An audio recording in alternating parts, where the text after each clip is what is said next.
Ladies and gentlemen, we are with Ramon Kubicek in an entirely different work entitled Dreaming of Landscape, which he created in 2020 at the beginning of the pandemic.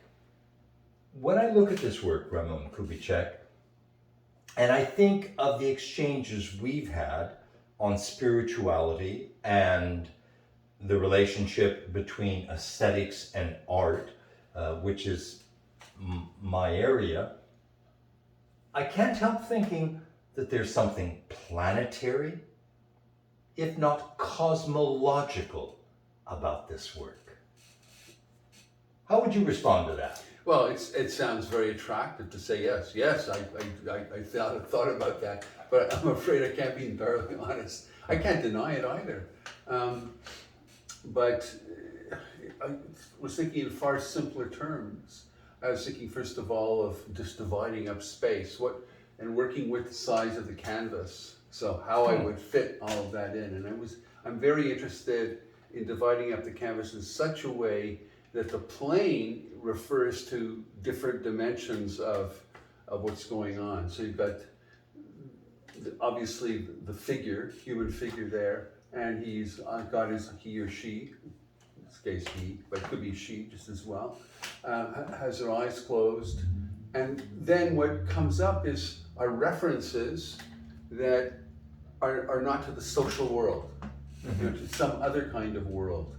It could be molecular, that kind of thing, brain cells, markings that we see in nature, all of those sorts of things. But we share in that because those similar kinds of shapes that we see there are in that person's face.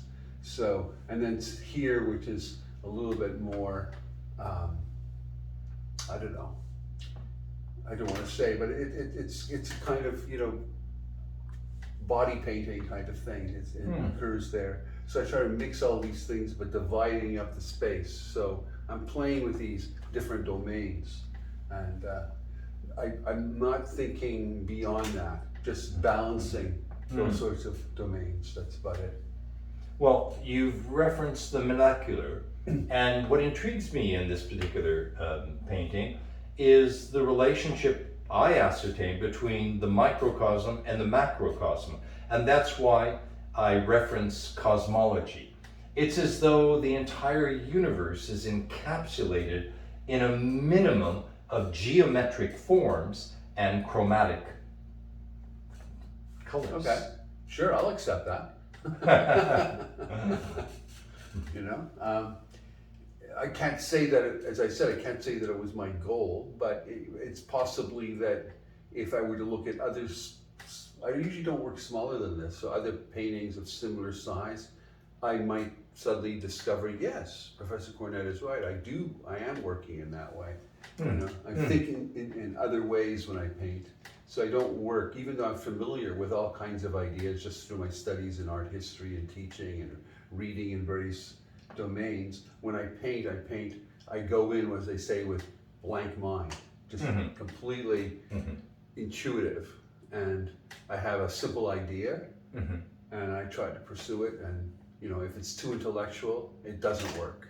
Painting, and I have to sort of scrap it. So. There's a leitmotif in our dialogue right here. It's space and the spatial dimension and dividing space. And what do I do with this much space? And you've just said, I normally don't work with a smaller space than this. For you, is job one of the painter grappling with space? I have to work within my limitations. So I ask myself, how much space do I need to create an experience for the viewer? Right? That's really what you can. And for me, an experience usually depends on more than one domain.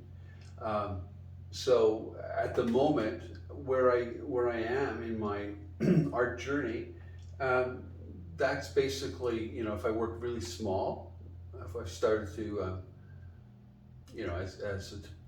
as Shakespeare said, I could be bounded in a nutshell and count myself king of infinite space. well, I can't work that small. Mhm. But I love the idea of it. Mhm. So working, and some people are really good at that. Mhm. So this is basically, the fact that it's a square is already challenging. It's a square, but there is a sphere, Yeah. and there is a line, Yeah. and there is a horizon, which makes me ask myself, this is arguably, in my mind as an art critic, one of the most geometrical works that I have seen. And geometry is viscerally related to space. Yeah. Well, And it seems to me you have had recourse to geometry to deal with spatial issues in this particular work. yeah, I think you're right. I like geometry, so yeah, I would go with that. And a final question, as an American from the Southwest, when I see this work, my first response is, this is native art. This is Navajo. This is the terrain of the American Southwest. And yet you live in British Columbia. Yeah. Totally different. I have visited New Mexico and Arizona a couple of times and was very impressed by both the landscape and also various things there, so maybe it had an unconscious imprint on my unconscious, I don't know. If we'd like to visit further landscapes, for me, this is almost, it's beyond a moonscape. It's like a Martianscape. If we'd like to explore your aesthetic universe, how can we do so? Well, go to my website, which is www.ramonkubicekart.com. That's RamonKubicek art.com. Thank you. Ladies and gentlemen, we appreciate that you took the time to join us to discover the many vistas of Ramon Kubicek.